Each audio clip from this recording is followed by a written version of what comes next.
Imagina por un momento que regresas a tu hogar después de un día de trabajo y encuentras que todo ha desaparecido. No solo tus posesiones, tu familia, tu esposa, tus 3 hijos pequeños, tu madre anciana, tu hermana. Todos han sido masacrados mientras tú no estabas. Sus cuerpos mutilados dejados bajo el sol como basura. Y en ese instante, en ese momento preciso donde tu corazón se rompe en 1000 pedazos, algo dentro de ti muere. Pero algo más, algo oscuro y terrible, nace en su lugar.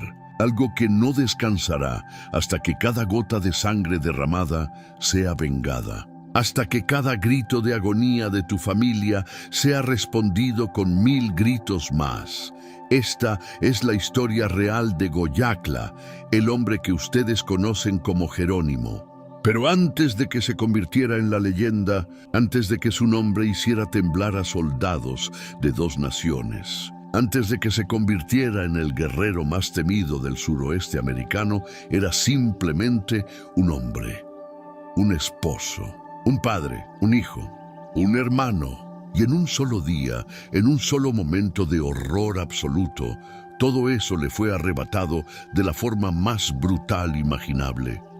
Esta no es la historia que te contaron en la escuela. No es la versión romántica del salvaje noble, ni la versión demonizada del monstruo sediento de sangre. Esta es la verdad, cruda, sangrienta, devastadora. La verdad sobre cómo un hombre pacífico se transformó en una fuerza imparable de venganza. Sobre cómo el amor puede convertirse en odio. Sobre cómo el dolor puede forjar un arma más letal que cualquier rifle o cuchillo. Y sobre cómo una hermana, una niña inocente cuya vida fue cortada demasiado pronto, se convirtió en el combustible de una venganza que ardería durante décadas y cambiaría el curso de la historia. Prepárate, porque lo que estás a punto de escuchar no es fácil de digerir.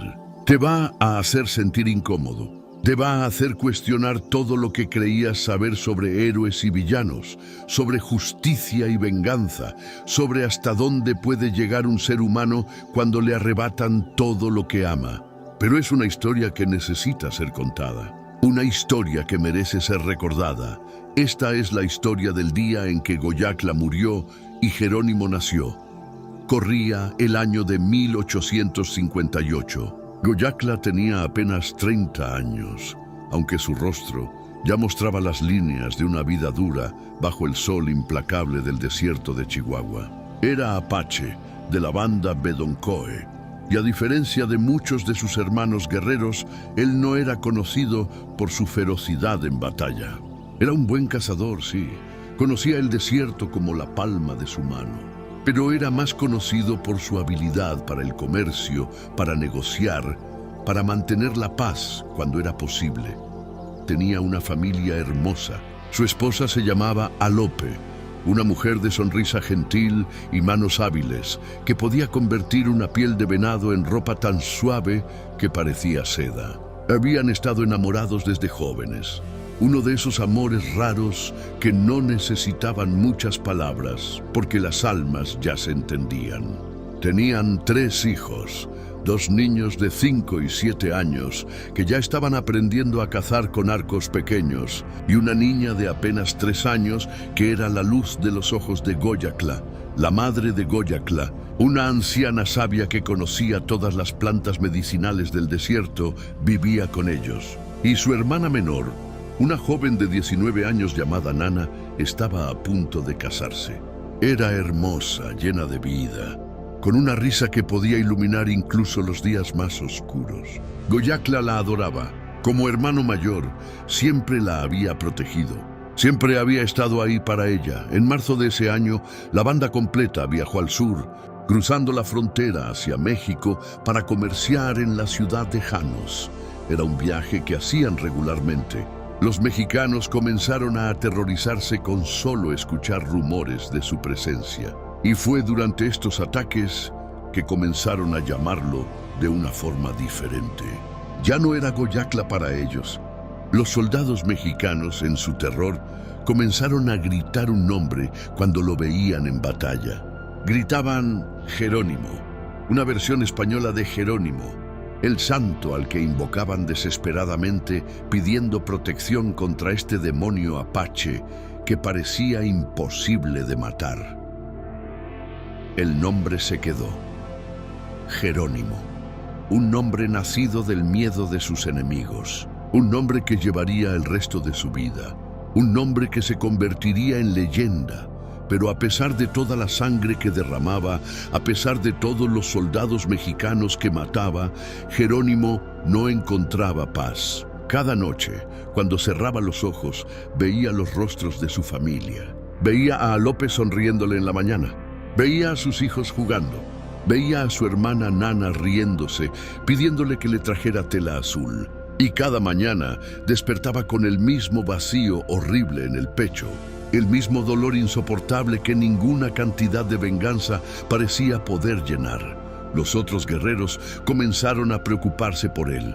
Veían cómo apenas comía, cómo nunca dormía más de unas pocas horas, cómo cada vez que atacaban, él era el primero en entrar y el último en salir, como si estuviera buscando activamente la muerte, pero ésta se negara a tomarlo, como si ni siquiera la muerte lo quisiera. Uno de los guerreros, un hombre llamado Yu, que había sido amigo de Jerónimo desde la infancia, intentó hablar con él una noche después de otro ataque exitoso. «Hermano», le dijo, «has vengado a tu familia 10 veces, 100 veces. ¿Cuándo será suficiente? ¿Cuándo descansarás?» Jerónimo lo miró con ojos que parecían pertenecer a un hombre mucho mayor. «Nunca será suficiente», respondió simplemente. «Porque no importa cuántos mexicanos mate, no los trae de vuelta. No devuelve a Lope a mis brazos. No devuelve la risa de mis hijos. No salva a mi hermana de lo que le hicieron. La venganza no puede deshacer lo que pasó. Solo puede asegurar que ellos también sufran. Y mientras haya un soldado mexicano respirando, mientras haya un oficial que dio órdenes, mientras haya un gobierno que permitió que esto pasara, mi trabajo no está terminado». Chu guardó silencio. No había nada que decir. Reconocía en su amigo algo que había visto antes en guerreros que habían perdido demasiado. Una ruptura fundamental del alma que no podía ser reparada. Jerónimo seguiría peleando hasta que muriera, porque vivir sin propósito era más doloroso que la posibilidad de la muerte. Pasó un año completo de ataques casi constantes. Los mexicanos enviaban más tropas, pero Jerónimo siempre parecía estar un paso adelante. Era como si pudiera sentir dónde estarían, como si pudiera predecir sus movimientos. Algunos decían que tenía poderes sobrenaturales, que los espíritus de sus muertos lo guiaban. Otros decían que simplemente había estudiado a sus enemigos tan obsesivamente que podía pensar como ellos. La verdad probablemente era más simple. Jerónimo no tenía miedo. Cuando no tienes miedo a la muerte, cuando de hecho la buscas activamente, tomas riesgos que otros no tomarían. Te mueves de formas que otros considerarían suicidas. Y a veces, esos movimientos imposibles son los que funcionan precisamente porque nadie los espera. Fue durante este tiempo que Jerónimo desarrolló su reputación de invencibilidad. Los soldados mexicanos juraban haberle disparado a quemarropa solo para verlo seguir luchando como si nada. Juraban haber visto balas pasar a través de él sin dejar marca. Contaban historias de cómo podía aparecer y desaparecer como humo, cómo podía estar en 2 lugares a la vez, cómo sus ojos brillaban con un fuego sobrenatural cuando mataba.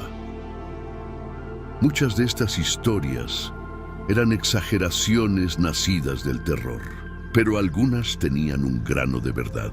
Jerónimo había sido herido múltiples veces. Tenía cicatrices por todo el cuerpo de balas y cuchillos y lanzas, pero parecía incapaz de morir, como si la muerte misma reconociera que su trabajo no estaba terminado y se negara a reclamarlo todavía. Pero la venganza tiene un precio, no solo en las vidas de los enemigos, sino en el alma del vengador. Jerónimo se estaba convirtiendo en algo que él mismo no reconocía. La humanidad que había tenido, la compasión que una vez lo había caracterizado, estaba siendo quemada por el fuego de su odio. Se estaba convirtiendo exactamente en el monstruo que los mexicanos decían que era. Y en algún lugar en el fondo de su mente, en una pequeña parte de él que todavía recordaba quién había sido antes de Casquillé, sabía que esto era lo que la masacre realmente había logrado. No lo habían matado. Habían hecho algo peor. Lo habían transformado. Habían tomado a un hombre pacífico y lo habían convertido en su peor pesadilla. Habían creado exactamente el enemigo que más temían. Fue después de un ataque particularmente brutal en un pueblo llamado Moctezuma que algo cambió. Los guerreros de Jerónimo habían arrasado el pueblo, matando a docenas de soldados y también a civiles que se interpusieron en el camino. Era la guerra total ahora, sin distinción entre combatientes y no combatientes. Todo mexicano era el enemigo. Jerónimo estaba revisando el pueblo destruido cuando encontró algo que lo detuvo en seco. Era una muñeca de trapo, abandonada en el polvo ensangrentado. Una muñeca simple, hecha a mano con retazos de tela. Una niña la había dejado caer cuando huía, o quizás cuando moría, se agachó y la recogió. Era similar a las muñecas que él había hecho para su propia hija. Recordó cómo ella solía jugar con su muñeca, hablándole, vistiéndola, llevándola a todas partes. Recordó su risa cuando la muñeca hablaba de vuelta con la voz tonta que Jerónimo ponía. Y por primera vez desde Casquillé sintió algo más que odio. Sintió dolor. Dolor puro y crudo que lo golpeó como un puñetazo en el estómago. Cayó de rodillas allí en medio del pueblo destruido, sosteniendo esa muñeca de trapo. Y finalmente lloró. Lloró por su familia. Lloró por todos los que había matado. Lloró por el hombre que había sido y que nunca volvería a ser. Yu lo encontró allí, con las lágrimas corriendo por su rostro polvoriento y ensangrentado, sosteniendo esa muñeca como si fuera lo más precioso del mundo. No dijo nada, solo se sentó junto a su amigo y esperó. Esperó a que el dolor corriera su curso, sabiendo que esta era la primera vez en más de un año que Jerónimo se permitía sentir algo más que rabia. Cuando Jerónimo finalmente habló, su voz estaba rota. «Matamos a una niña hoy», dijo. «Vi su cuerpo. No podía tener más de 4 años. La edad que mi hija tenía». Hizo una pausa, sosteniendo la muñeca más fuerte. «Me estoy convirtiendo en ellos, Yu. Me estoy convirtiendo exactamente en los monstruos que masacraron a mi familia. ¿Qué diría López si pudiera verme ahora? ¿Qué diría mi madre? ¿Se sentirían vengadas o se sentirían horrorizadas?» Yu no tenía respuesta. No había respuesta. La venganza era así. Te obligaba a convertirte en lo que más odiabas. Te arrastraba hacia abajo hasta que no podías distinguir entre justicia y atrocidad. Y una vez que comenzabas por ese camino, era casi imposible detenerte. Pero Jerónimo no se detuvo. No podía. Incluso con la muñeca de trapo como recordatorio de lo que estaba perdiendo de sí mismo. Incluso con el dolor que finalmente había permitido sentir. El fuego de la venganza seguía ardiendo. Se había convertido en su razón de ser. Sin ella, ¿qué era? Solo un hombre roto viviendo en un mundo que le había quitado todo lo que amaba, así que continuó. Pero algo había cambiado. Ya no atacaba con la misma furia ciega. Comenzó a ser más selectivo. Se enfocaba en objetivos militares, evitaba civiles cuando era posible. No era compasión, no exactamente. Era más como un intento desesperado de aferrarse a los últimos pedazos de su humanidad, de no perder completamente el alma que Alope había amado. Los ataques continuaron durante años. Jerónimo se convirtió en el enemigo público número 1, tanto para México como eventualmente para Estados Unidos, porque sus incursiones no se limitaban al sur de la frontera. Atacaba asentamientos americanos también, cualquier lugar donde hubiera soldados o colonos que representaran la civilización que estaba destruyendo su forma de vida. Su banda creció y menguó según las circunstancias. A veces tenía cientos de guerreros, a veces solo una docena. Pero Jerónimo siempre estaba allí, el núcleo inquebrantable de resistencia. el hombre que se negaba a rendirse, que se negaba a olvidar, que se negaba a perdonar. Pasaron los años y Jerónimo envejeció. Las líneas en su rostro se hicieron más profundas. Su cabello comenzó a mostrar hilos de gris, pero su determinación nunca vaciló. Incluso cuando otros jefes apaches comenzaron a rendirse, a aceptar la vida en reservas, a intentar hacer las paces con el gobierno americano, Jerónimo se negaba. Para él, rendirse sería traicionar a los muertos. Sería admitir que sus muertes no significaron nada. Durante todo este tiempo llevaba algo consigo: la muñeca de trapo que había encontrado en Moctezuma. La mantenía envuelta cuidadosamente en un pedazo de cuero, escondida entre sus pertenencias. No le dijo a nadie sobre ella, ni siquiera a Yu. Era su recordatorio privado, su ancla a la humanidad, su penitencia por lo que se había convertido. Porque a pesar de toda su venganza, a pesar de todos los mexicanos que había matado, nunca olvidó lo que le había dicho a Yu esa noche. Se había convertido en un monstruo. No tan malo como aquellos que masacraron a su familia, se decía a sí mismo, pero un monstruo de todas formas. Y esa verdad lo perseguía tanto como los fantasmas de sus seres queridos. En 1886, casi 30 años después de la masacre de Casquillé, Jerónimo finalmente se rindió. No porque quisiera, no porque estuviera cansado de pelear, sino porque ya no quedaba nadie más. Sus guerreros habían sido reducidos a un puñado de hombres exhaustos. Las mujeres y niños que viajaban con ellos estaban muriendo de hambre. Y por primera vez en décadas, Jerónimo tuvo que enfrentar una verdad que había estado evitando. Continuar la lucha ahora no era venganza, era genocidio. Llevaría a la extinción completa de su pueblo. Entonces, con el corazón más pesado de lo que había estado, incluso el día que enterró a su familia, se rindió al general Nelson Miles, pero incluso en su rendición había desafío. Miró al general estadounidense directo a los ojos y le dijo a través de un intérprete: «Me rindo porque no quiero ver morir a más de mi gente. Pero no me rindo porque ustedes me derrotaron. Me rindo porque ya no tengo nada por lo que pelear. Mis muertos han sido vengados 1000 veces y aún sigo vacío». El general Miles, quien había escuchado innumerables historias sobre el temible Jerónimo, esperaba encontrar a un monstruo. En cambio, encontró a un hombre viejo y cansado. Un hombre cuyo rostro mostraba cada año de guerra, cada pérdida, cada acto de violencia cometido y sufrido. Un hombre que había vivido más allá de su tiempo, más allá de su propósito, sostenido solo por una sed de venganza que finalmente se había consumido a sí misma. Jerónimo y sus seguidores fueron enviados como prisioneros de guerra a Florida, luego a Alabama y finalmente a Fort Sill en Oklahoma. Nunca se les permitió regresar a su tierra natal. El gobierno americano los mantuvo como prisioneros el resto de sus vidas, temerosos de que si los liberaban, Jerónimo comenzaría otra guerra. Pero el Jerónimo que vivió en cautiverio era un hombre diferente al guerrero que había aterrorizado 2 naciones. El fuego se había apagado. La venganza, después de décadas, finalmente lo había abandonado. O quizás simplemente se había dado cuenta de que no importaba cuántos enemigos matara, nunca traería de vuelta lo que había perdido. En sus últimos años, Jerónimo se volvió algo así como una celebridad. La gente pagaba por verlo, por escuchar sus historias. Apareció en exposiciones mundiales, desfiles, incluso en la inauguración del presidente Theodore Roosevelt.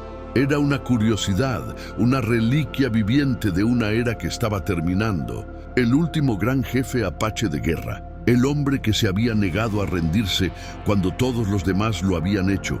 Pero aquellos que lo conocieron en esos últimos años decían que había una tristeza en él que nunca se fue. Una oscuridad en sus ojos que hablaba de dolor que nunca sanaría completamente. Había perdido todo: su familia, su forma de vida, su libertad, su tierra. La venganza no le había dado nada de eso de vuelta. Solo le había dado más pérdida, más dolor, más razones para despertar gritando en la noche. Un periodista le preguntó una vez, años antes de su muerte, si se arrepentía de algo. Jerónimo lo miró durante largo tiempo antes de responder. «Me arrepiento del día que fui a Llanos a comerciar», dijo finalmente. «Me arrepiento de no haber estado allí para defender a mi familia. Me arrepiento de que mataran a mi hermana y yo no pude detenerlo». Hizo una pausa, sus ojos perdidos en memorias que nadie más podía ver. «Pero no me arrepiento de la venganza. Los mexicanos que masacraron a mi familia merecían morir. Los soldados que me persiguieron durante décadas merecían morir. Le di a mis muertos el honor que merecían. Les di justicia de la única forma que el mundo entiende, con sangre». El periodista escribió después que nunca había conocido a alguien tan atormentado, pero también tan inquebrantable. Jerónimo llevaba su dolor como otros hombres llevan medallas. Era su identidad. Era todo lo que le quedaba de la familia que había amado y perdido. Jerónimo murió en febrero de 1909, a los 79 años. Había sobrevivido a casi todos sus contemporáneos. Había sobrevivido a las guerras apaches. Había sobrevivido incluso a su propia leyenda. Murió de neumonía después de caerse de su caballo mientras regresaba a casa de una noche de beber. Una muerte mundana para un hombre que había vivido una vida extraordinaria.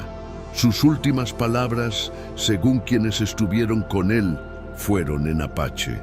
Llamó a Alope, llamó a su madre, llamó a sus hijos y llamó a Nana, su hermana, la niña que había prometido proteger y a quien había fallado de la forma más terrible. Les dijo que finalmente iba a reunirse con ellos, que su vigilia había terminado, que podía descansar. Lo enterraron en el cementerio Apache en Fort Sill. Miles de personas vinieron al funeral. Algunos lo vieron como un héroe, otros como un villano, pero todos reconocían que habían presenciado el final de una era.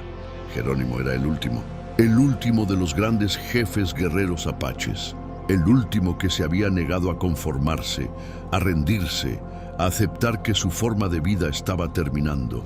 Después de su muerte, encontraron entre sus posesiones personales algo que intrigó a todos. Era una muñeca de trapo vieja, cuidadosamente envuelta en cuero suave. Nadie sabía de dónde venía, nadie sabía por qué este guerrero feroz la había guardado todos esos años. Era un misterio, un último secreto que Jerónimo se llevó a la tumba. Pero quizás, si lo piensas, no es tan misterioso después de todo. Quizás esa muñeca era su recordatorio, su confesión silenciosa de que la venganza tiene un precio, que matar, incluso cuando está justificado, te cambia, que no puedes pasar décadas derramando sangre sin que esa sangre manche tu alma. Quizás la guardaba como penitencia, como recordatorio de que en su búsqueda de justicia para sus muertos, había creado más muertos, más familias rotas, más niñas que nunca crecerían. La historia de Jerónimo es complicada. No es una historia simple de buenos contra malos. Es una historia sobre lo que la pérdida puede hacer a un hombre, sobre cómo el trauma puede transformarte en algo irreconocible, sobre cómo la justicia y la venganza pueden parecer lo mismo, pero son fundamentalmente diferentes, y sobre el precio terrible que pagamos cuando elegimos el camino de la violencia, incluso cuando esa violencia parece justificada. Porque Jerónimo tuvo razón en una cosa: los soldados mexicanos que masacraron a su familia merecían justicia. Lo que hicieron fue una atrocidad imperdonable. Atacar a mujeres y niños indefensos es siempre y para siempre un acto de cobardía y maldad. Y nadie puede culpar a Jerónimo por querer venganza, pero la venganza no devolvió a su familia, no sanó su dolor, no le dio paz, solo le dio más trauma, más pérdida, más noches sin dormir pobladas de fantasmas. Se convirtió en la cosa que más odiaba. Alguien que causaba el mismo tipo de sufrimiento que le habían causado a él. Y aunque nunca lo habría admitido públicamente, en sus momentos más oscuros y honestos, sabía que esa verdad lo perseguía. Su historia nos enseña algo importante sobre la naturaleza humana. Nos enseña que todos tenemos la capacidad tanto para el gran amor como para el gran odio. Que las mismas emociones que nos hacen capaces de amar profundamente a nuestra familia son las que nos hacen capaces de odiar profundamente a aquellos que les hacen daño. Y nos enseña que una vez que liberas ese odio, una vez que le das rienda suelta, es casi imposible volver a controlarlo. La hermana de Jerónimo, Nana, murió hace más de 160 años. Pero su muerte reverberó a través de décadas. Causó una onda de violencia que se extendió por 2 países y costó miles de vidas. Una niña de 19 años, asesinada brutalmente, se convirtió en el catalizador de una de las campañas de resistencia más feroces en la historia del oeste americano. ¿La honró su hermano con su venganza? Esa es una pregunta que cada persona debe responder por sí misma. Algunos dirían que sí, que Jerónimo hizo exactamente lo que un hermano debería hacer, asegurarse de que los responsables pagaran. Otros dirían que no, que la verdadera forma de honrar a los muertos es vivir bien, no matar más. Pero quizás la pregunta equivocada es si su venganza fue correcta o incorrecta. Quizás la pregunta real es, ¿fue inevitable? Cuando le quitas todo a un hombre, cuando masacras a su familia de la forma más brutal imaginable, ¿qué esperas que haga? ¿Que perdone y olvide? ¿Que siga con su vida como si nada hubiera pasado? ¿Es eso siquiera humano? Jerónimo era humano. Terriblemente, dolorosamente humano. Y como todos los humanos, tenía un punto de quiebre, un punto más allá del cual no podía ser empujado sin romperse. Y los soldados mexicanos que atacaron Casquillé ese día de marzo de 1858 empujaron a Jerónimo más allá de ese punto. Rompieron algo fundamental en él, y lo que salió de esas ruinas fue imparable. Hoy, más de un siglo después de su muerte, el nombre de Jerónimo todavía resuena. Los paracaidistas estadounidenses gritan su nombre cuando saltan de aviones. Un homenaje extraño a un hombre que pasó gran parte de su vida peleando contra el ejército estadounidense. Se han escrito docenas de libros sobre él, cientos de artículos, películas, documentales, obras de teatro. Su rostro aparece en carteles y camisetas. Se ha convertido en un icono. Pero detrás del icono había un hombre que amó profundamente y perdió todo. Un hombre que convirtió su dolor en arma. Un hombre que pasó décadas buscando algo, venganza o justicia, o simplemente un fin al dolor que nunca pudo encontrar realmente. Un hombre que al final de su vida estaba tan cansado, tan vacío, que la muerte debe haber venido como un alivio. Y detrás de ese hombre había una hermana, Nana, una niña de 19 años con toda su vida por delante, una novia a punto de casarse. Una hija, una hermana, una persona con sueños y esperanzas y planes para el futuro. Todo arrebatado en un día de violencia sin sentido. Ella es la víctima real en esta historia, no Jerónimo, quien al menos tuvo la oportunidad de luchar, de resistir, de hacer que sus enemigos pagaran, sino Nana y todas las otras mujeres, niños y ancianos que murieron en Casquillé. Ellos no pidieron ser parte de ninguna guerra. No pidieron ser masacrados, solo pidieron vivir sus vidas en paz. Y la pregunta que debemos hacernos al final de esta historia no es si Jerónimo tuvo razón o no en su venganza. La pregunta es, ¿cómo llegamos a un punto donde masacrar a inocentes parecía aceptable para cualquiera? ¿Cómo creamos un mundo donde la vida humana es valorada tan poco que soldados pueden atacar un campamento de mujeres y niños y luego dormir tranquilos esa noche?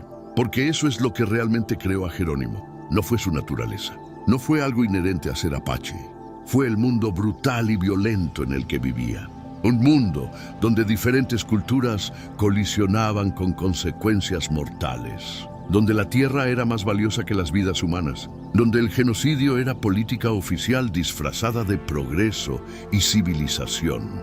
Jerónimo fue un producto de ese mundo. Fue creado por la violencia que le fue infligida y luego perpetuó esa violencia porque era la única respuesta que conocía, la única que ese mundo parecía entender. Era un ciclo vicio del que no había escape. La violencia creando más violencia, el dolor creando más dolor, hasta que todos estaban tan manchados de sangre que era imposible recordar quién había empezado todo. Esta es la verdadera tragedia de la historia de Jerónimo. No es que fuera un héroe o un villano, es que nunca debería haber tenido que convertirse en ninguno de los dos. Debería haber podido vivir su vida como Goyakla, el comerciante pacífico. Debería haber envejecido viendo crecer a sus nietos. Debería haber muerto rodeado de familia, no en cautiverio lejos de su tierra natal. Pero ese mundo no existió para él.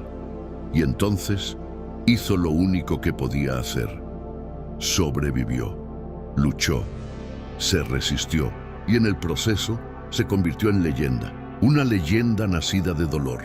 Una leyenda construida sobre los cuerpos de sus enemigos. Una leyenda que todavía hoy nos hace hacer preguntas incómodas sobre justicia, venganza y lo que significa ser humano cuando te enfrentas a lo peor que la humanidad puede ofrecer.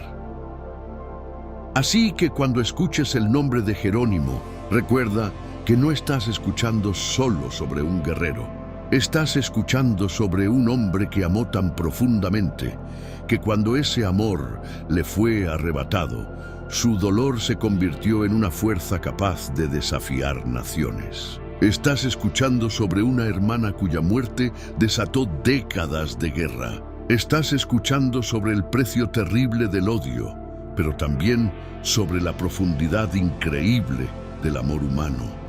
Porque solo alguien que amó tanto como Jerónimo amó, podría odiar con tanta intensidad.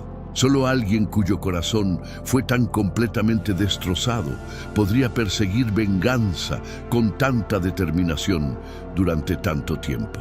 Su odio era la medida inversa de su amor. Y eso nos dice algo fundamental sobre quién era realmente. No era un monstruo, aunque a veces actuó como tal. No era un santo, aunque muchos lo han pintado así. Era un ser humano, imperfecto, roto, intentando sobrevivir en un mundo que le había quitado todo lo que hacía que valiera la pena vivir.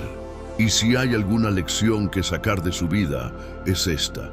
El verdadero enemigo nunca fueron los mexicanos, o los americanos, o los apaches. El verdadero enemigo fue y siempre será la violencia misma. La disposición de los seres humanos a resolver diferencias con muerte. La creencia de que algunos humanos valen menos que otros.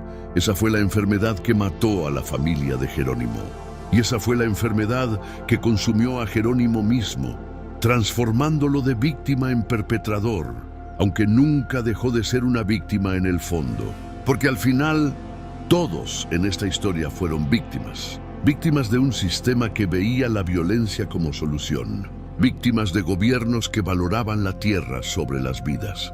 Víctimas de la incapacidad de diferentes culturas de encontrar formas de coexistir en paz. Y esas son lecciones que todavía necesitamos hoy. Porque aunque las guerras apaches terminaron hace más de un siglo, el ciclo de violencia y venganza sigue vivo. En diferentes formas, en diferentes lugares, pero fundamentalmente sin cambios. Todavía creamos Jerónimos, todavía masacramos a inocentes, todavía valoramos la venganza sobre la reconciliación. Todavía no hemos aprendido la lección que la vida de Jerónimo debería enseñarnos, que la venganza no cura, no sana, no trae paz, solo crea más dolor, más víctimas, más personas rotas buscando su propia venganza. Y el ciclo continúa infinitamente hasta que alguien en algún lugar tiene el coraje de decir suficiente y elegir un camino diferente. Jerónimo nunca pudo hacer esa elección. El mundo en el que vivía no se la permitió, pero nosotros sí podemos. Nosotros podemos honrar su memoria y la memoria de su hermana Nana, no perpetuando el ciclo de violencia, sino rompiéndolo. Podemos elegir ver la humanidad en aquellos que son diferentes. Podemos elegir resolver diferencias sin derramamiento de sangre. Podemos elegir construir un mundo donde ningún hermano tenga que vivir con el horror de enterrar a su hermana pequeña asesinada. Ese sería el verdadero legado de Jerónimo. No sus batallas, no su resistencia, sino la lección dura y dolorosa que su vida nos enseña, que la violencia, no importa cuán justificada parezca, siempre tiene un precio. Y ese precio lo pagamos no solo en vidas, sino en almas. Descansa en paz, Goyakla. Descansa en paz, Nana. Que sus espíritus finalmente encuentren la paz que les fue negada en vida. Y que nosotros, los que todavía vivimos, tengamos la sabiduría de aprender de su historia, de hacer mejor, de elegir diferente. Porque esa es la única forma en que sus muertes y las miles de otras muertes en las guerras apaches tendrán significado real.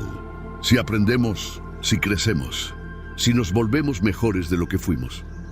Si esta historia te ha movido, si te ha hecho pensar, si te ha hecho sentir algo, entonces compártela.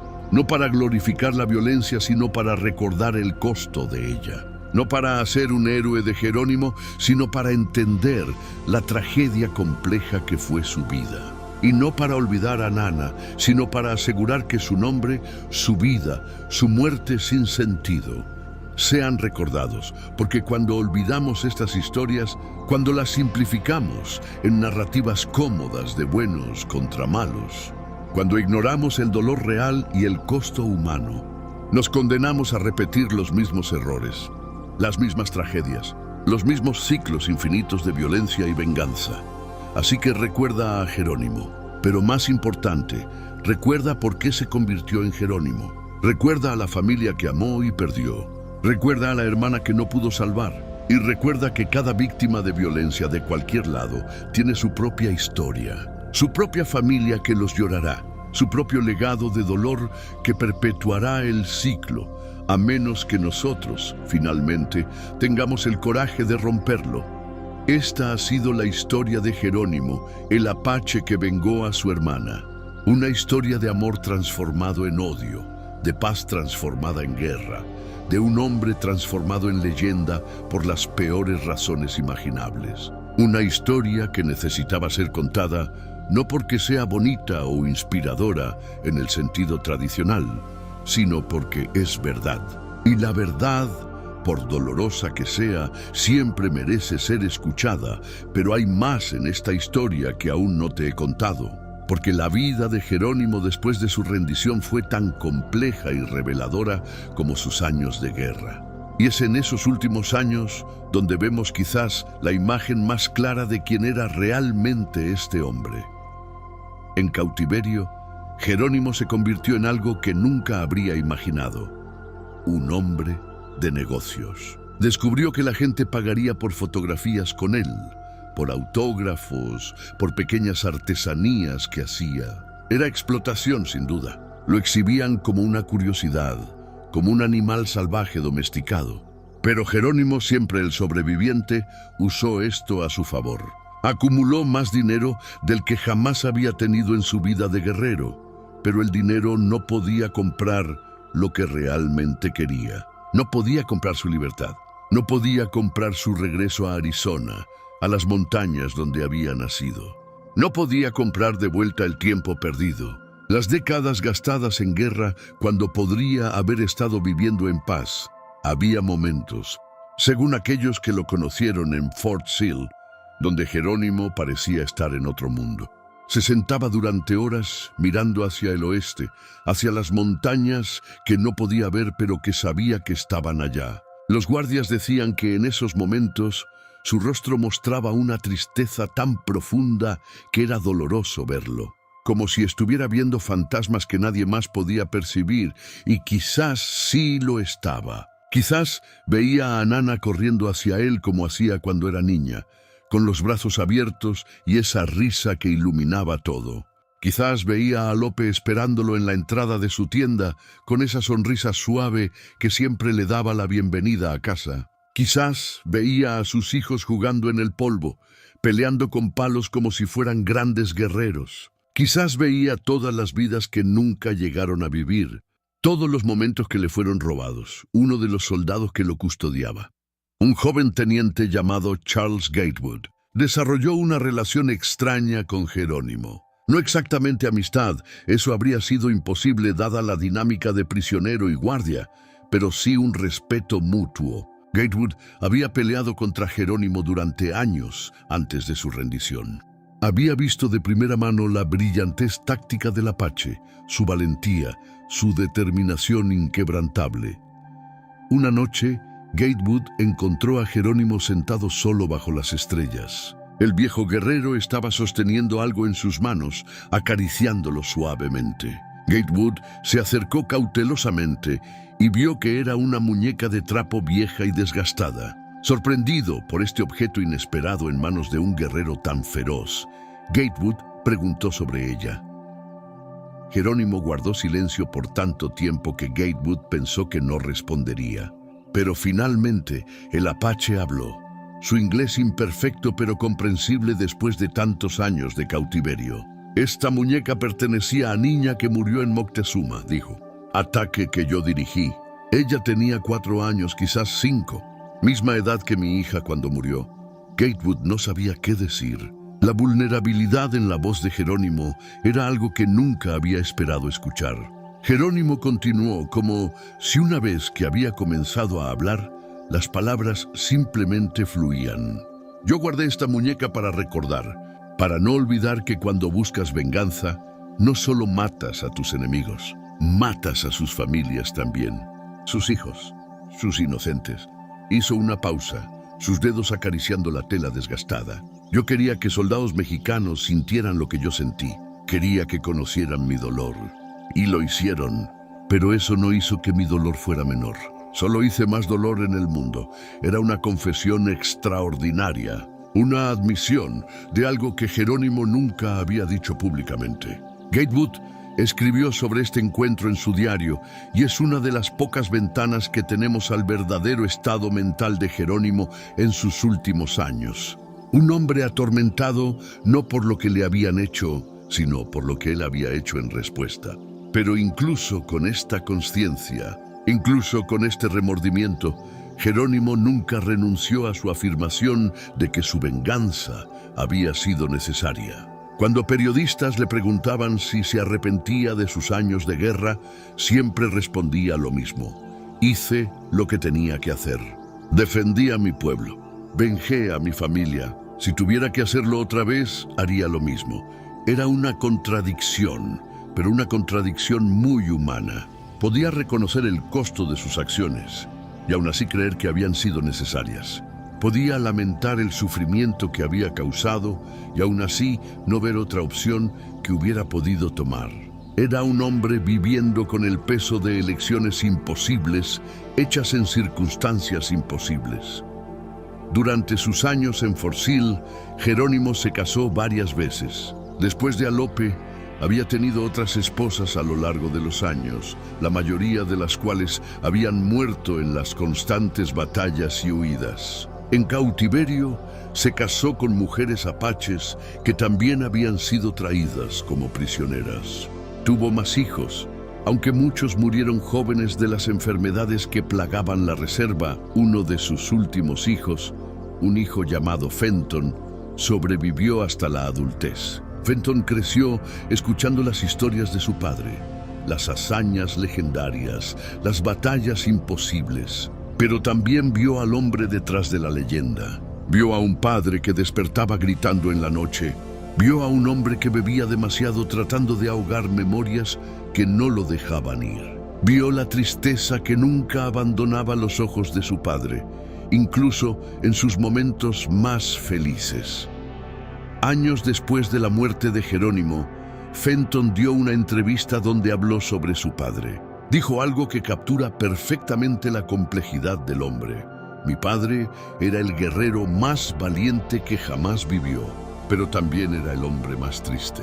Cargaba fantasmas que el resto de nosotros no podíamos ver. Y no importaba cuánto lo amáramos, no importaba cuánto tratáramos de traerle paz, esos fantasmas nunca lo dejaron ir.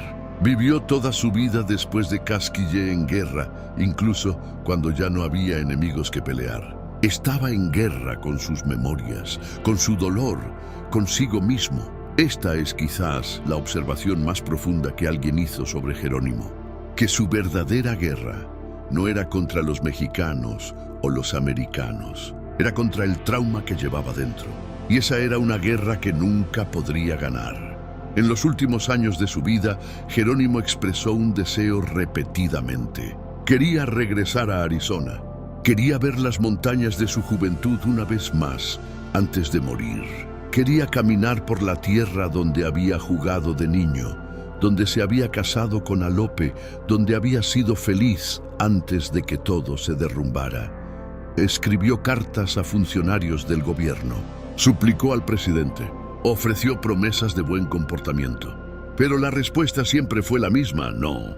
El gobierno estadounidense tenía demasiado miedo de que su presencia en Arizona causara problemas. Había demasiados colonos allá que lo odiaban, demasiados que lo culpaban por la muerte de amigos y familiares. Dejarlo regresar sería arriesgar violencia.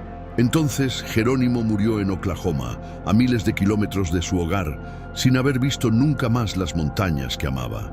Fue enterrado en el cementerio de prisioneros de guerra apaches en Fort Sill, en tierra que nunca fue suya. Rodeado de otros apaches que también murieron lejos de casa, su tumba se convirtió en un lugar de peregrinaje. Gente de todo el mundo viene a verla. Dejan ofrendas, piedras, monedas, plumas, pequeños objetos. Es una tradición que continúa hasta hoy. Su tumba siempre está cubierta de estas ofrendas, testimonio de que su historia todavía resuena más de un siglo después de su muerte.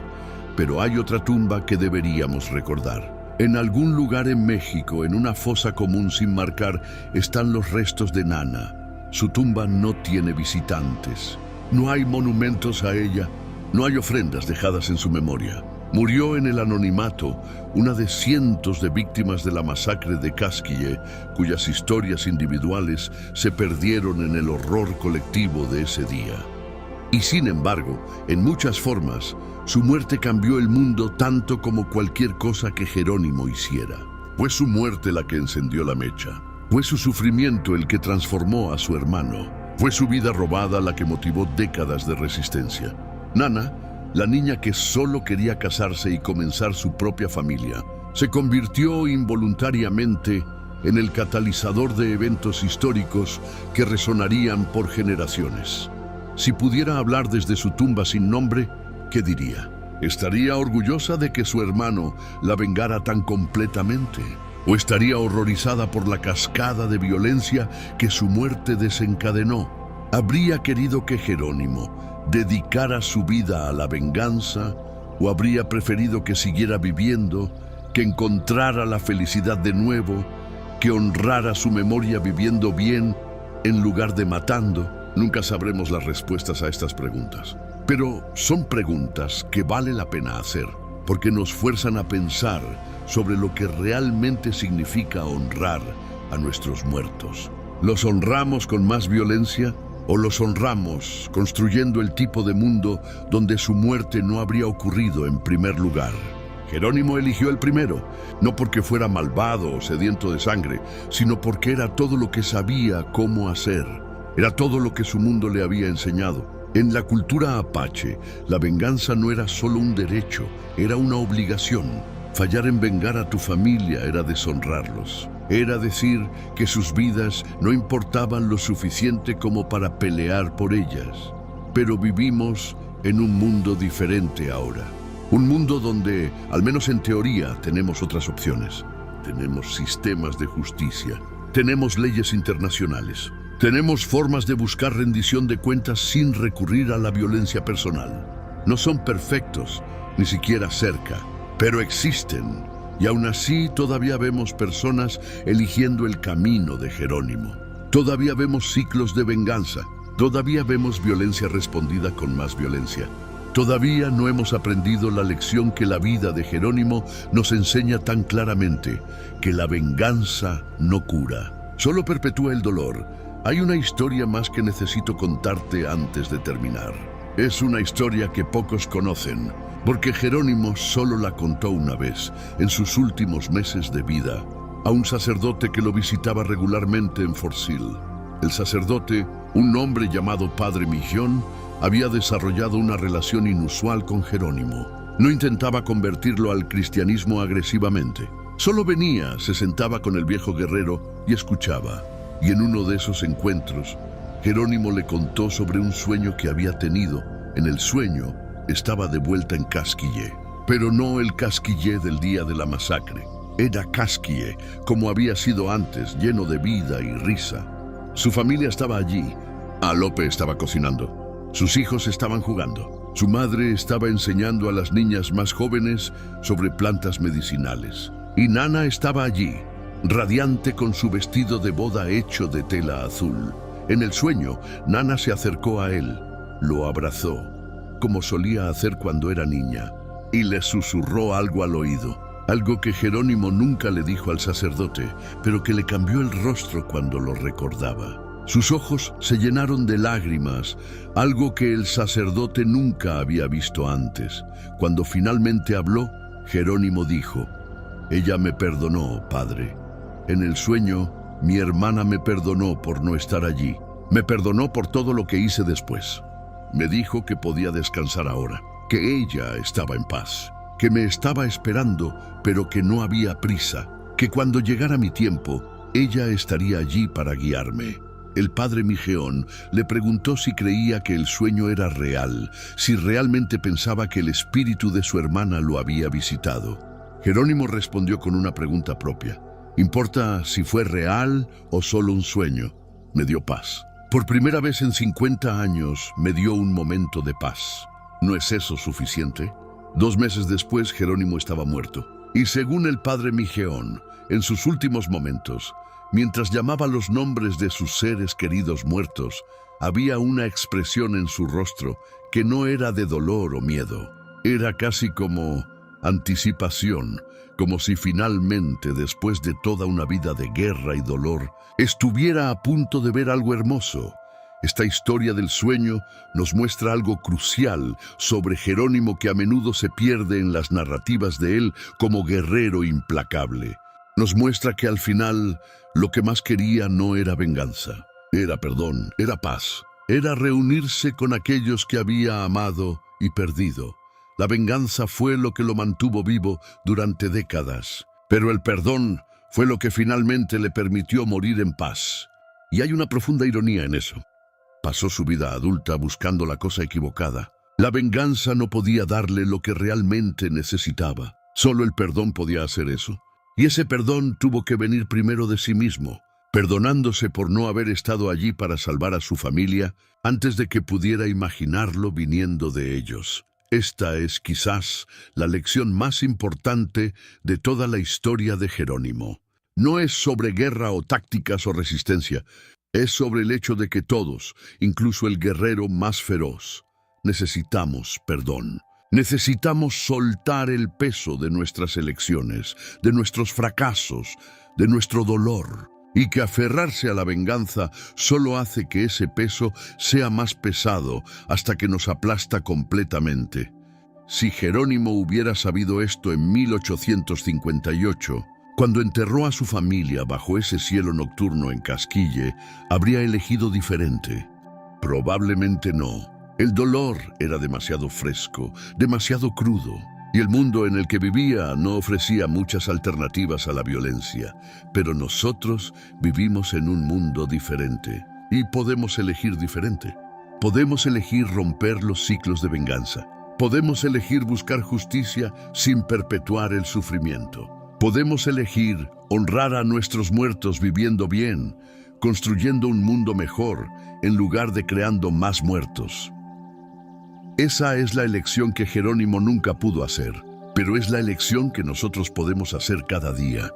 Y cada vez que la hacemos, cada vez que elegimos la paz sobre la venganza, el perdón sobre el odio, estamos honrando no solo a Jerónimo, sino a todos los que han sufrido en todos los conflictos a lo largo de la historia.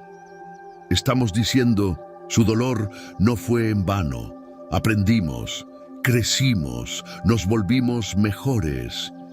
Y eso, al final, es el único memorial verdadero que importa. No monumentos de piedra o nombres en placas, sino el compromiso de hacer mejor, de ser mejor. De crear un mundo donde las historias como la de Jerónimo y Nana ya no necesiten suceder. Así que lleva esta historia contigo, compártela, pero más importante, aprende de ella. Deja que te cambie, deja que te haga pensar sobre la venganza y el perdón, sobre la justicia y la violencia, sobre lo que realmente significa vivir con honor e integridad en un mundo complejo y a menudo cruel. Y cuando enfrentes tu propio momento de dolor, tu propia tentación de venganza, recuerda a Jerónimo. Recuerda cómo pasó 50 años cargando un peso que nunca pudo soltar. Recuerda la muñeca de trapo que guardó como recordatorio del costo de la venganza. Recuerda el sueño que finalmente le dio paz y luego elige diferente. Elige mejor. Elige de una forma que honre tanto a las víctimas como a tu propia humanidad, porque esa es la única forma en que historias como esta finalmente tendrán un final feliz. No en el pasado, donde el dolor ya está hecho y no puede deshacerse, sino en el futuro, donde nosotros podemos elegir crear algo mejor, algo más humano, algo que valdría la pena que Jerónimo y Nana lo vieran. Descansen en paz donde quiera que estén. Su historia ha sido contada, su dolor ha sido reconocido, y su legado vive en cada persona que escucha su historia y elige ser mejor por haberla escuchado. Esta ha sido la historia de Jerónimo, el apache que vengó a su hermana. Pero más que eso, ha sido la historia sobre el precio de la venganza, la profundidad del amor humano y la búsqueda universal de paz que todos compartimos, sin importar de qué lado de cualquier conflicto estemos. Gracias por escuchar, por honrar estas memorias con tu atención. Y si esta historia te ha movido, si te ha hecho sentir algo profundo, no la guardes para ti. Compártela, porque estas son las historias que necesitamos recordar. Las historias difíciles, las historias complicadas, las historias que no tienen respuestas fáciles, pero que nos hacen mejores personas por luchar con ellas. Y si quieres escuchar más historias como esta, historias que desafían, que conmueven, que te hacen ver el mundo de formas nuevas, suscríbete a este canal, porque hay innumerables historias más esperando ser contadas. Historias de personas reales que enfrentaron situaciones imposibles y nos dejaron lecciones que todavía necesitamos aprender. Hasta la próxima historia. Hasta la próxima verdad difícil que necesitamos enfrentar. Hasta el próximo recordatorio de que la historia no es blanco y negro, bueno y malo, sino 1000 tonos de gris que reflejan la complejidad hermosa y terrible de ser humano. Nos vemos pronto. Y mientras tanto recuerda, honra a tus muertos viviendo bien. Ese es el verdadero legado que todos deberíamos buscar dejar. Mexicanos tenían cosas que los apaches necesitaban: armas, municiones, tela, herramientas de metal. Y los apaches tenían pieles, artesanías, caballos. Era un acuerdo mutuo que había funcionado durante años, a pesar de las tensiones ocasionales. Acamparon cerca de Janos, en un lugar llamado Casquillé. Era un buen lugar, con agua fresca y abundante, con árboles que daban sombra del sol brutal. Los hombres, incluido Goyacla, iban cada día a la ciudad para comerciar. Dejaban a las mujeres, niños y ancianos en el campamento. No había razón para preocuparse. Tenían acuerdos con las autoridades mexicanas. Habían venido en paz. No había ninguna amenaza visible, o eso creían. Era un día como cualquier otro. Goyacla se había levantado antes del amanecer, como siempre. Había besado la frente de Alope mientras ella todavía dormía. Había mirado a sus 3 hijos acurrucados juntos bajo las mantas. Había compartido café con su madre antes de partir. Su hermana Nana lo había despedido con una sonrisa, diciéndole que no olvidara traer la tela azul que ella quería para su vestido de boda. Él le había prometido que la traería. Le había revuelto el cabello juguetonamente, como hacía desde que era una niña pequeña, y luego se había ido con los otros hombres hacia Janos, sin saber que esa sería la última vez que vería a su hermana con vida. La última vez que vería a cualquiera de ellos con vida. Pasaron el día en la ciudad, comerciaron, regataron, compartieron historias con los comerciantes mexicanos que conocían desde hacía años. Goyakla incluso compró la tela azul que Nana quería. La guardó cuidadosamente, imaginando la felicidad en el rostro de su hermana cuando se la mostrara. El sol comenzaba a ponerse cuando decidieron regresar al campamento. Eran quizás 30 hombres, cargados con sus nuevas adquisiciones, cansados pero contentos. La jornada había sido productiva. Pronto estarían en casa con sus familias, compartiendo comida, contando historias del día, pero mientras caminaban por el sendero que llevaba a Casquillé, algo cambió. El aire se sentía diferente, más pesado. Había un olor extraño. Los hombres más experimentados lo reconocieron de inmediato. Era el olor de la sangre. Mucha sangre. Comenzaron a correr, sus corazones latiendo con un terror creciente. Sus pies volando sobre la tierra mientras sus mentes se negaban a aceptar lo que sus instintos ya sabían. Algo terrible había pasado, algo impensable. Llegaron al campamento justo cuando la última luz del día se desvanecía. Y lo que vieron los perseguiría el resto de sus vidas. El campamento había sido completamente destruido. Las tiendas estaban rasgadas, quemadas, los suministros esparcidos y pisoteados. Y por todas partes, en todas direcciones que miraran, había cuerpos, mujeres, niños, ancianos, todos muertos. Todos masacrados con una brutalidad que quitaba el aliento. Los soldados mexicanos habían venido mientras los hombres estaban en Janos. Habían atacado un campamento indefenso lleno de mujeres, niños y ancianos. No había sido una batalla, había sido una masacre. Un asesinato en masa de los más vulnerables. Goyakla corría entre los cuerpos, buscando frenéticamente a su familia. Su corazón latía tan fuerte que sentía que explotaría. Sus manos temblaban, su respiración venía en jadeos entrecortados. Y entonces los encontró. Su madre yacía cerca de su tienda, su cuerpo atravesado por múltiples lanzas. Había muerto defendiendo a alguien, eso era evidente por la posición de su cuerpo. Su rostro, incluso en la muerte, mostraba desafío. No había muerto con miedo, había muerto luchando. A pocos metros estaba Alope, su hermosa Alope, su esposa, la madre de sus hijos. La habían golpeado hasta matarla. Su rostro estaba casi irreconocible. Goyakla cayó de rodillas junto a su cuerpo, un sonido saliendo de su garganta que no era completamente humano. Era el aullido de un animal herido, el grito de un alma que se está quebrando. Y sus hijos, sus 3 bebés, los encontró acurrucados juntos, como si incluso en sus últimos momentos hubieran buscado consuelo el uno en el otro. Los soldados no habían tenido piedad. Eran niños, pequeños e indefensos, y los habían matado como si no fueran nada. Pero donde estaba Nana, su hermana, la niña que había visto crecer, la joven mujer que estaba a punto de comenzar su propia vida, su propia familia, la buscó frenéticamente entre los cuerpos, con una pequeña, diminuta esperanza de que quizás ella había escapado. Quizás había corrido hacia las colinas. Quizás estaba escondida en algún lugar.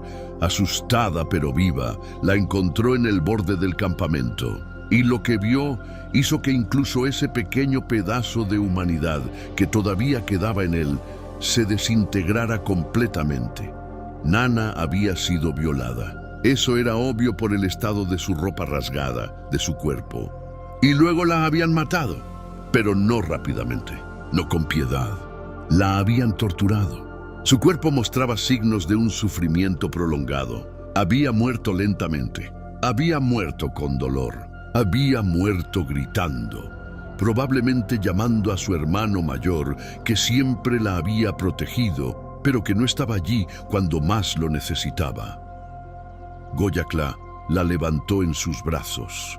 Su cuerpo todavía estaba tibio. No había muerto hacía mucho. Quizás solo horas. Si hubieran regresado antes. Si hubieran sabido, Sí. Los sí no importaban ahora. Lo único que importaba era que ella estaba muerta. Todos estaban muertos. Su familia completa, borrada de la existencia en una tarde, mientras él estaba comprando tela azul en el mercado. Los otros hombres encontraron escenas similares. En total, más de 100 apaches habían sido asesinados. Casi todos eran mujeres, niños y ancianos. Los guerreros no habían estado allí para defenderlos. Los soldados mexicanos lo habían planeado así. Habían esperado hasta que los hombres se fueran. Habían atacado a los indefensos porque era más fácil, porque era más seguro, porque eran cobardes. La noche que siguió fue la más larga de la vida de Goyacla. Los sobrevivientes enterraron a sus muertos bajo la luz de la luna. No podían arriesgarse a hacer fuegos. Los soldados mexicanos podrían regresar. Tenían que cavar las tumbas en silencio, con las manos desnudas cuando sus herramientas se rompían, con lágrimas cayendo sobre la tierra que cubría a sus seres queridos. Goyacla enterró a su madre, a su esposa, a sus 3 hijos y a su hermana en una sola tumba. No tenía la fuerza para hacer 5 tumbas separadas. Y en cierta forma le reconfortaba pensar que estarían juntos, que su madre cuidaría de sus nietos, que Alope y Nana se tendrían la una a la otra. Mientras cubría la tumba con la última palada de tierra, algo dentro de él cambió fundamentalmente. Se rompió, o quizás se endureció, se transformó en algo diferente. Cuando terminó, cuando la tumba estaba completa, Goyacla se quedó de pie mirándola durante largo tiempo. Y luego tomó la tela azul que había comprado para su hermana, la tela que ella nunca usaría para su vestido de boda. La sostuvo en sus manos, sintiendo la suavidad de la tela, recordando la sonrisa de Nana cuando le había pedido que la trajera. Y entonces, con movimientos lentos y deliberados, la rasgó en pedazos. La destrozó hasta que no quedó nada más que tiras de tela azul esparcidas sobre la tumba fresca. Era un símbolo, un juramento silencioso. Esa tela representaba la vida que su hermana nunca viviría, el futuro que le habían robado. Y ahora él dedicaría su vida a asegurarse de que ese robo no quedara sin respuesta, de que esas muertes no quedaran sin vengar. Los otros guerreros lo observaban. Podían ver la transformación ocurriendo frente a sus ojos. El hombre que había sido Goyacla, el comerciante pacífico, el padre amoroso, el esposo devoto, estaba muriendo. Y en su lugar nacía algo más oscuro, algo más peligroso, algo imparable.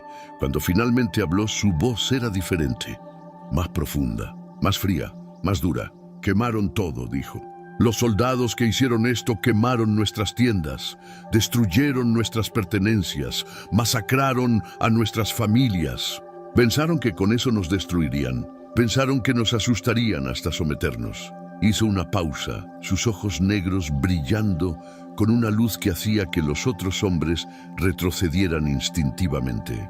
Se equivocaron, continuó. No nos destruyeron, nos liberaron, porque ahora no tengo nada que perder. No tengo familia que proteger, no tengo hogar que defender. Lo único que tengo es esto. Levantó su cuchillo, la hoja brillando bajo la luz de la luna.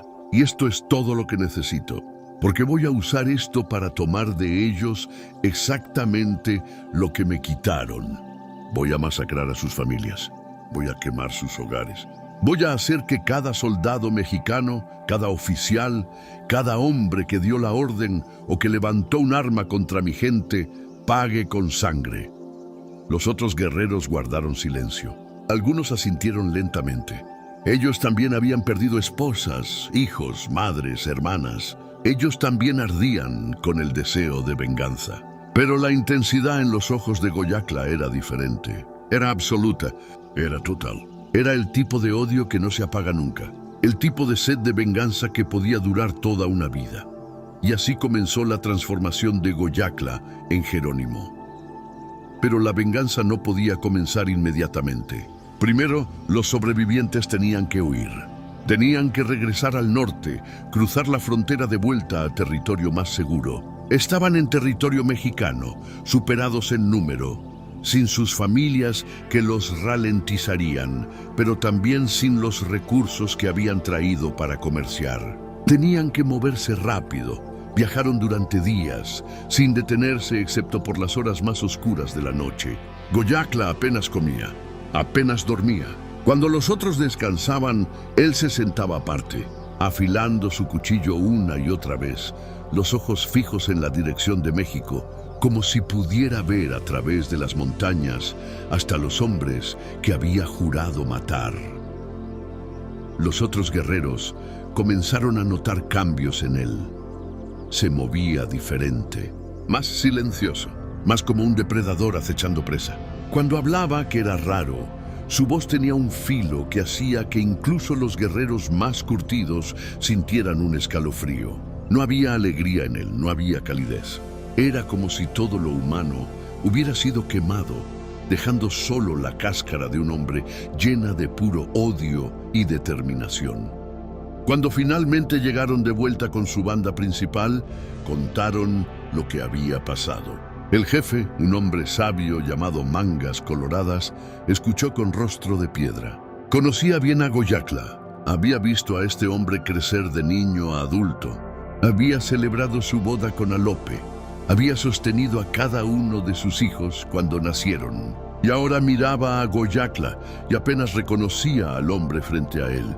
«Esto no puede quedar sin respuesta», dijo Mangas Coloradas finalmente. «Los mexicanos han ido demasiado lejos. Atacar a mujeres y niños mientras los guerreros están fuera no es guerra. Es cobardía. Es masacre y debe ser vengada». Pero Goyakla no esperó la aprobación del jefe. Esa misma noche comenzó a moverse entre los guerreros de la banda, hablando con cada uno individualmente. Les recordaba a aquellos que habían perdido familia en Casquille. Les hablaba de venganza, de justicia, de honrar a los muertos, haciendo que sus asesinos pagaran. Y los hombres escuchaban, porque Goyakla no era el único que había perdido todo. Docenas de guerreros habían vuelto a encontrar a sus esposas, madres, hijos, hermanas masacrados. Ellos también querían venganza.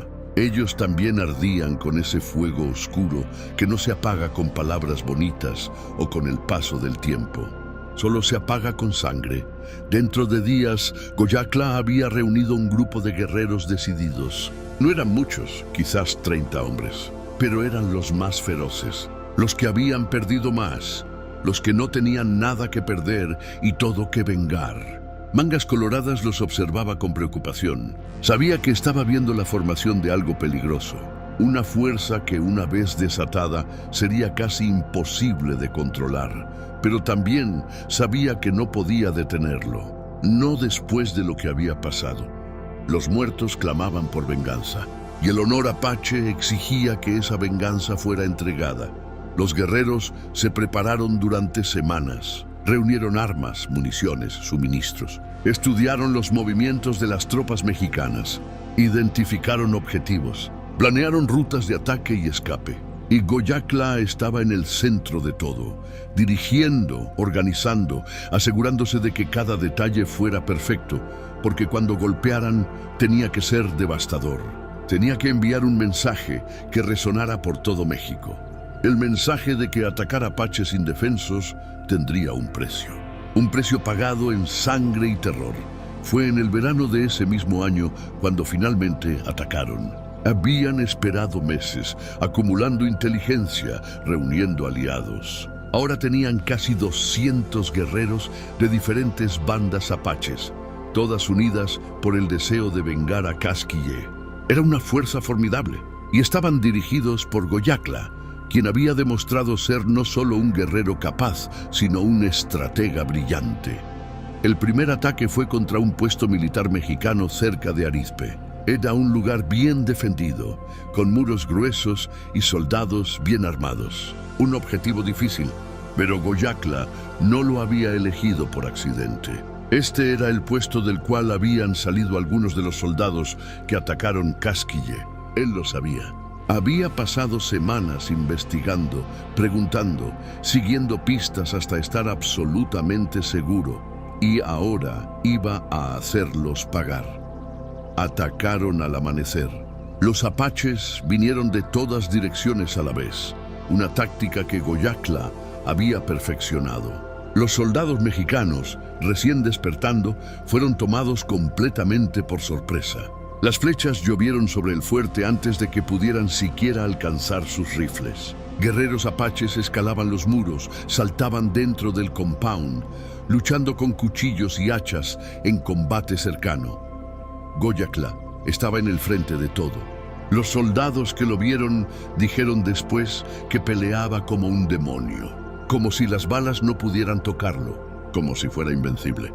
Mataba con una eficiencia fría, sin gritos de guerra, sin expresión en su rostro. Solo muerte metódica y sistemática. El ataque duró menos de una hora. Cuando terminó, todo soldado en el fuerte estaba muerto. Los apaches habían perdido solo 3 guerreros. Era una victoria aplastante.